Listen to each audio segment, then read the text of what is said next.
কোরবানি একা দেওয়া উত্তম নাকি শরীকে দেওয়া উত্তম? কোরবানি অবশ্যই ভাগে না দিয়ে একাকী দেওয়া উত্তম, এতে কোনো সন্দেহ নাই।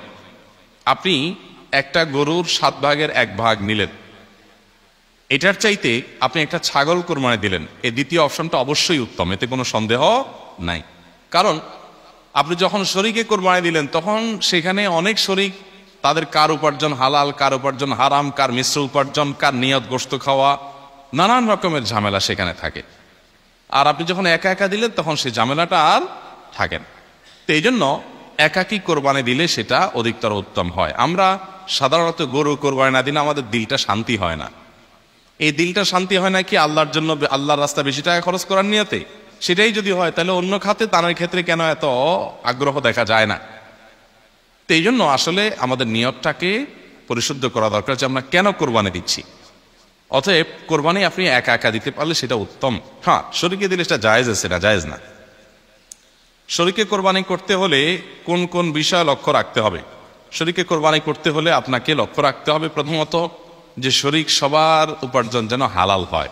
যদিও অনেকগুলো আমাদের মতে শরীকের কারোর উপার্জন হারাম হলে বা কারোর নিয়ত গোশত খাওয়া হলেও আপনার কোরবানির কোনো অসুবিধা হবে না, তারপরও আপনার এই গোশতে, এই ইবাদতে, এই কোরবানিতে তার যেহেতু ভাগ আছে, সেখানে যদি এক একজনের এক এক নিয়ত থাকে, বিশেষ করে একজনের নিয়ত হলো শুধু গোশত খাওয়া, তার আসলে কোরবানির উদ্দেশ্য না, তাহলে সেক্ষেত্রে আপনার অন্য সবারই কোরবানি হবে কিনা সেটা নিয়ে, যেমন বললাম, অনেক ওলামাদের মধ্যে হবে, আবার অনেক ওলামা একরাম, ফোকাহ একরামের মতে কিন্তু এটা হবে না। কারণ এখানে পশু একটাই জবাই হচ্ছে, নিয়ত একজন এক একটা হলে এটা গ্রহণযোগ্য না। এক। দ্বিতীয়ত হলো নবী সাল্লাল্লাহু আলাইহি ওয়াসাল্লাম বলেছেন ইন্নাল্লাহা তাইয়্যিবুন লা ইয়াকুলু ইল্লা তাইয়্যিব, আল্লাহ পবিত্র, পবিত্র ছাড়া কিছু গ্রহণ করেন না। অতএব কোরবানির পশুতে হারাম টাকা কেউ ইনভেস্ট করলো, আল্লাহকে এটা গ্রহণ করবেন না। এখন আপনি বলবেন যে আমি তো আর হারাম টাকা ইনভেস্ট করি নাই, তারটা আমাকে কেন পোহাতে হবে? আপনাকে পোহাতে হোক বা না হোক, তার ওইটার দায় আপনাকে নিতে হোক বা না হোক, কিন্তু হারামের সাথে মিশ্রণ হয়ে যাচ্ছে আপনার টাকা। তো এই টাকাটা তো মিশ্রণ হোক, সেটা আপনি না চাওয়া উচিত। সেই সব জায়গা থেকে শরীকে কোরবানি করলে সবার উদ্দেশ্য ঠিক আছে এটা খেয়াল করা দরকার।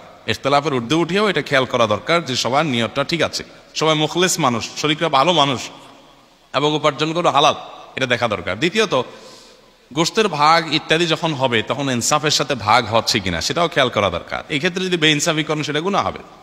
আবার কোরবানি অশুদ্ধ হয় কিছু কারণে, সেগুলো যেন না থাকে খেয়াল করা দরকার। যেমন আপনার কসাইকে আপনি গোশত দিয়ে পারিশ্রমিক দিলেন বা টাকা কম দিয়ে গোশত দিয়ে পোষায় দিলেন, তাহলে এটা পারিশ্রমিকই হলো আলটিমেটলি, এটা জায়েজ নেই। শরীকে কোরবানি দিলে এগুলো বিশেষভাবে খেয়াল করতে হয়, কারণ শরীকে এক একজন এক এক চিন্তার, সবাইকে এক করে তারপরে কোরবানি করার চেষ্টা করতে হবে।